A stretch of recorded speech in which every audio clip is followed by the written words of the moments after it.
What is happening on the fixed income front, and joining us in studio now is Peter Mwirigi, Head of Fixed Income Securities at Sterling Investment. Thanks for joining us, Peter. Thanks. Now, of course, excess liquidity seems to be propping up the bond markets. Let us in on some of the events shaping the bond markets currently. Okay, as you have said, we have experienced a loosened liquidity situation in the market.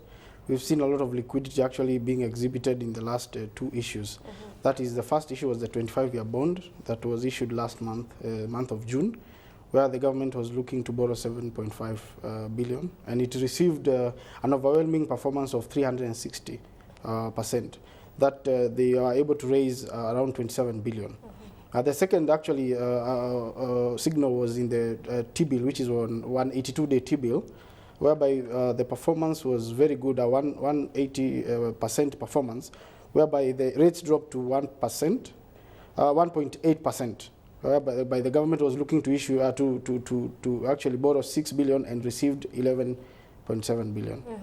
Now, of course, the latest news from Central Bank is the reopening of the 25-year bond. What are the highlights of that bond issue, and whatever happened to talks of the infrastructure bond that we were expecting to hear from CBK as well? What you have said is actually very, very critical and quite good for this market. Now, there was a market leaders forum last week, whereby Central Bank and the Monetary Committee actually meet the market leaders, that is the brokerage fraternity, the investors, which are the banks, the pension funds, to discuss on the kind of a bond they want to issue for the month of July.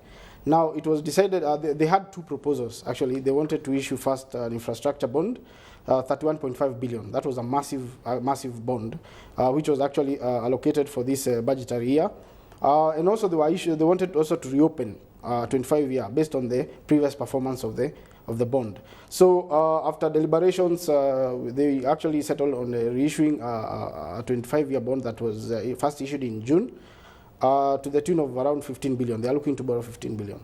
Yeah. Now, it's interesting to note that foreign investors are actually looking at Africa and trying to point out, if we're looking at the fixed income front, where do we look at? And it seems, according to latest reports, a Ghanaian sovereign bond issued on 11th March, 3-year maturity, coupon rate of 14.99%. That's pretty high.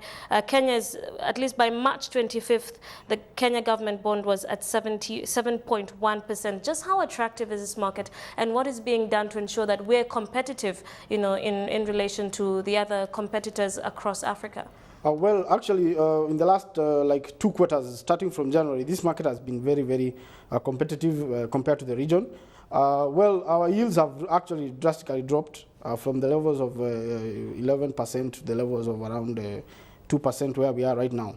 That is a significant drop, and for most of the traders, they would rather, for the most of the pension funds and other holding to maturity firms, they would go for sovereign bonds issued in other countries and all that. But for traders, they are very keen, and actually they are persuaded by the dropping yields. When the yields are dropping in the market, that is actually a signal that that market is thriving. And that is what actually is attracting all the traders into our market. And what's your outlook for the interest rate going forward? It's good that we have started the third quarter and things are looking rosy. The rates are continuing to drop, which is actually very good for this market. We have seen actually the volumes actually increasing due to that. So up until the end of the quarter, we are expecting the rates to continue to remain a bit stable, though at a dropping, marginally dropping to levels of maybe around 1%. That is what I foresee. All right, going forward, bond turnover seems to have grown by 103.7% in May to stand at 93.7 billion at the end of June. That's according to data from the Nairobi Stock Exchange. What's your outlook for the bond market, seeing as just you have said the interest rates seem to be falling, but the inflation rate is also down at about 4%. That's according to the records in May. Yeah, what we expect and what we have seen, the kind of volumes that we have seen in the last month and this month, our markets are doing an average of 25 billion a week. That is quite significant compared to the years where we used to do around the same for a month. So this is a significant growth in our turnovers, and as interest rates continue to actually drop, we expect a lot of speculation and speculators coming to the market, and that's what actually makes the market thrive. And of course, I mean, government paper has taken control in the last couple of months. Any thing with the corporate bonds coming soon? Well, I don't foresee any corporate bond being issued soon. This due to the dropping in the yield in the interest rates.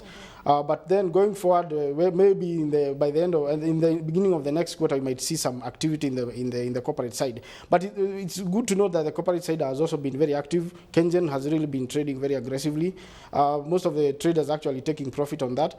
I might not be surprised if most of the companies they even decide to call their bonds before their maturity.